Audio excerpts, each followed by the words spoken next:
Ururka caafimaadka ee u qaabilsan maanka ama maskaxda adduunka waxay sheegtay 8 calaamadood haddii uu qofku isku arko inay tilmaam ama daliil cad u tahay in jahwareer nafsi ah qofkan ay haysto. Calaamada ugu horeysa oo tilmaam ka ah calaamadaha ka mid ah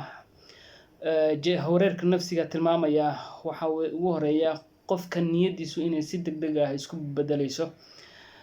waa dabiici qofka inuu niyadiisu isbedesho marna uu farxad galo marna uu murugo galo balse sabab ayaa keenaysa inuu farxadii galo ka baxo oo murugo galo murugadana ka soo baxo uu farxadii galo balse qofkan niyadiisu aysan deganayn oo ku jirto isbedelka dhaqsada ah markiiba wuxuu galayaa farxad isagoo ku jira ayuu isla markiiba daqiiqad ama second ama ilbiriqsiyo ku galayaa sabab la'aan murugo ama xaalad kale oo tilmaamaysa inuu niyadiisu isbedeshay. isla markiina wuxuu u soo wareegayaa farxadii ayuu ku soo noqonayaa murugadiisa oo ka soo noqonaya sabab la'aan iyo ilbiriqsi mana la garanayo sababta keenaya. qofkan xaaladan waa xaalad tilmaamaysa inuu jahwareer nafsi ah jiro. sabab kale ayaa keeni kara waxaana loo baahan yahay qofkan inuu ku baraarugsan yahay iyo dadka laftirkiisa la jooga haddii uu qofkan yahay qof calaamadaas lehna loo baahan yahay in lala xiriirsiyo ama uu la xiriiro uu helo talo ama cilaaj nafsi ah. qodobka labaad isagana waxa weeye qof aad u cabsada. cabsidu waa dabiici haddii ay caadi tahay mar walba qofka wuu cabsadaa wuxuu haddii ay tahay wax naftiisa dhibaateynaya inuu ka cabsado waa dabiici. libaax ku dilaya waa ka cabsoonaysaa naftada wax yeelay qof wax ku dilay waa ka cabsoonaysaa balse waxaa jira 6% dadka in lagu arko in ay leeyihiin calaamad tilmaamaysa in qofkan uu si dabiici ka baxsan uu cabsoonayo wax aan dabiici ahayn mesela inuu ka cabsanayo waxyaalaha inuu qof aan u soo dhaweyn kale inuu dili doono inuu ka cabsanayo uu muujinayo nafsi ahaan jahwareer nafsi ay tilmaamaysa waxaana muhiim ah qofka inuu ku baraarugsan yahay mar horena uu iska gaaro inta aysan xanuun nafsi ah isku bedelin. qodobka saddexaad waxa weeye inuu hurdada qofka aysan u nidaamsanayn. hurdadu waa arrin macnaha keenta qofka inuu deganaan gelisa haddii uu qofku waqti ku filan u seexdana waxay caafimaad u tahay nafsi ahaan qofka inay caafimaadkiisa hagaajiso balse haddii hurdadaadu aysan nidaamsanayn oo jahwareer ay ku jirto waxaa khasab ah inaad geshid jahwareer nafsi ah oo dadka inta badan habeenkii waqti badan soo jeeda oo aan hurdo helin ay dhici karto inay saamaleyl ay ku baxayaan waqtigooda mobilka inta badan waxyaalaha saameynta ku leh arrintaas waxay keeni kartaa marka haddii xaaladda sida ay ku socoto inay kugu keento cudurro nafsi ah. marka waxaa loo baahan yahay inta aadan dhibaatada aadaysan ku gaarin inaad iska gaartid oo waqtigaaga aan nidaamisid hurdada waxaa la sheegaa 8 saacadood ayaa qofka dadka waaweyn ku filan ugu yaraan. haddii 8 saacadood ah hurdid waxaa la qiyaasayaa in caafimaadkaaga wax badan ay ka tarayso hurdada. qodobka afraad oo isagana muhiimka ah waxa weeye in qofka aad u caroodo. caradu waa shay aad u dhib badan oo aad dareen caadifadeed oo aad awood leh marka waxaa loo baahan yahay in caradaada mar walba ay controlan tahay. haddii ay ka baxsan tahay carada si caadi ah oo kulushahay oo dhibaateynaysa dadka kalena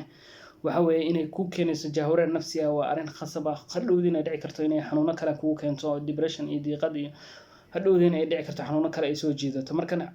cudurrada nafsiga ahna waxaa lagu arkay inay inta badan soo jiitaan oo calaamad ba arkaysaa qof calaamad kale way soo jiidanaya. marka waxaa loo baahan yahay in carada aad controlshid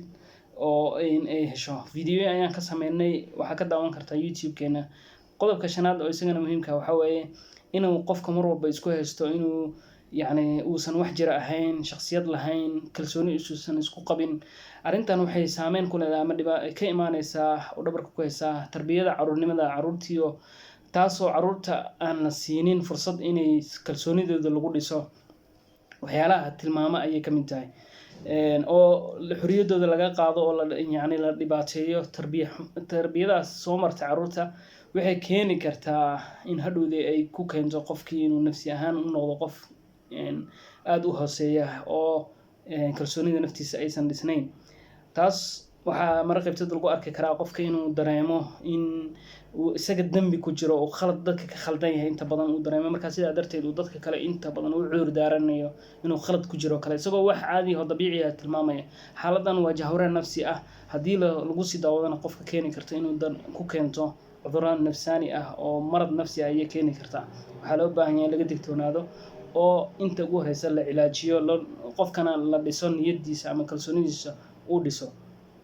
qodobka kale oo lixaad waxa weeye inuu qofkan ka baxsan yahay sida waaqaca waxa weeye qofka inuu waaqici ku nool yahay mararka qaybtood khiyaali inay soo galayso dadku dabiiciyan way soo gashaa qofka inuu khiyaali ahaan u fikiro laakiin tan dabiiciyada ay ka baxsan tahay caadigii ayay ka baxsan tahay oo qofkii khiyaaligii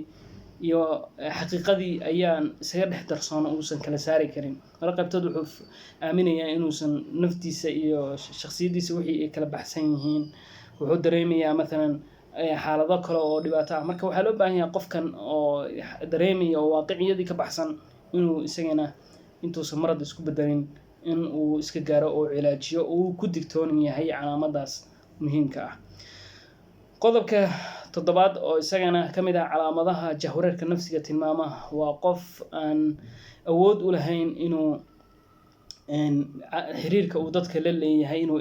ilaaliyo ama si fiican ula dhaqmo dadkii oo qof walba ay isku dhacayaan cid ay heshiinayaan ma jirto dadkii oo dhan way isku dhacayaan qof walba oo ay soo gaaraanba yani way isku dhacayaan marka calaamadan waxay tilmaamaysaa inuu jahwareer nafsi ama khalkhal nafsi uu qofkan haysto haddii marka uu iska gaari waayo oo yani joojin waayo xaaladaasna inay xaalad kale u keento ayaa dhici karta qodobka sideedaad ugu dambeeya waa qof aad u shaki badan dadka badankii ka shakiya qofkii la jooga ka shakiya ehelkiisa ka shakiya qofkii u dhawaa ka shakiya wixii oo dhan ka shakiya shakigan faraha badan marka dambe qofku waxay ku keeni kartaa inuu xaalad nafsi dhibaato ay ku keento waxaa loo baahan yahay marka inuu qofkan ka taxadaro inuu shakigan faraha badan inay cilad tahay waxay keeni kartaa marka inuu depression uu qofkii galo schizophrenia xanuun la yiraahdo oo xanuun aad u dhibaato badan oo qofkii hadduu iska gaari waayo ku keeni karta inuu waali oo kale schizophrenia oo nooc ka mid ah waalida haddii marka ay xaaladaas uu qofka galana waa aad u dhib badan tahay in la daweeyo marka guud ahaan waxaa loo baahan yahay marka in calaamadahan loo sheegaya loo tilmaamaya waxa weeye in aad ka taxadartid waa sababta ugu weyn oo loo keenay muuqaalkan muuqaal la mid ah inta aan ku kulmi doono waxaan idinkaga tegaynaa sidaas iyo nabadgelyo. Assalaamu calaykum waraxmatullah.